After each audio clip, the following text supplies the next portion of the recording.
For my next project, I need to use a Hall effect sensor.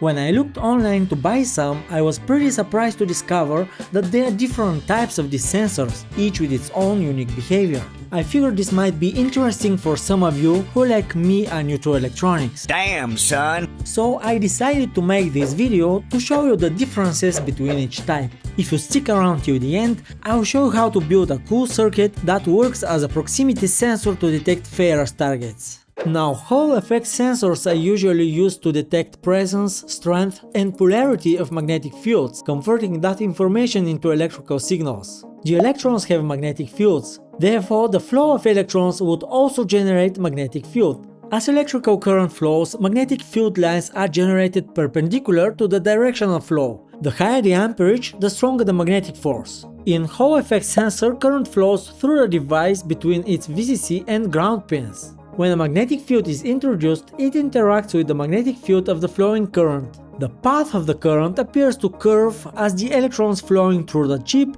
are deflected to one side, creating a charge imbalance across the chip. One side of the sensor has more electrons than the other, creating a voltage potential difference across the sensor, known as the Hall voltage. There are three main types of Hall effect sensors, and here I prepared the setup to show you what's the difference between each one of them. I have here linear, unipolar and bipolar sensors connected to a 5V power supply through their VCC and ground pins, and to a light emitting diode through their signal pins. Now I will power them on.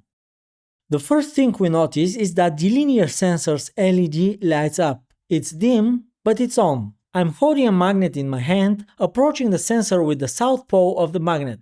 What we observe is that the brightness increases as I get closer and decreases as I move away. Now let's try with the north pole of the magnet. We can see that the intensity decreases as I get closer, even turning off if I'm too close, and then comes back on and increases as I move away. Additionally, we can say that the output voltage when no magnet is present is around half of the supplied voltage. Now let's take a look at the second type of Hall effect sensors, the unipolar ones. When I approach with the south pole of the magnet, the LED immediately lights up at full brightness. When I move the magnet away, it turns off just as quickly. It has only two states, on and off like a switch, no gradual behavior like the linear sensor. You can see that their diagram has a squared shape. When I approach with the north pole of the magnet, it doesn't turn on at all. That's why it's called unipolar. It only responds to one magnetic pole. Now for the last type of Hall effect sensors, the bipolar ones, which have quite a different behavior. When I approach with the south pole of the magnet, it turns on, but when I move away, it stays on. Even if I approach with the magnet again, it doesn't turn off. It only turns off if I switch to the north pole of the magnet. For this reason, this type of Hall effect sensor is often called a latch. Now, as promised, I'm gonna show you a cool circuit you can use to create a proximity sensor that detects ferrous targets. To build this circuit, I'm gonna need two linear sensors connected back to back. The signal from the sensors is then amplified by an op-amp. I also have an LED for the output. I power the circuit with 3.7 volts, which makes it a lot more power effective than the usual induction-based proximity sensors. Now, when I approach with the north pole of the magnet, it triggers a signal that gets amplified. You can notice how much the detection range has improved. If I bring a ferrous target, nothing happens.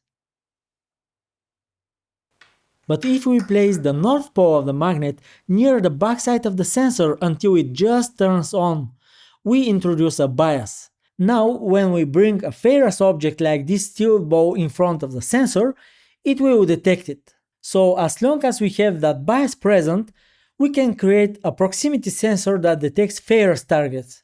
Pretty simple, right? So if you have a project involving machine control or robotics, you can use it as a limit switch or to detect any ferrous target.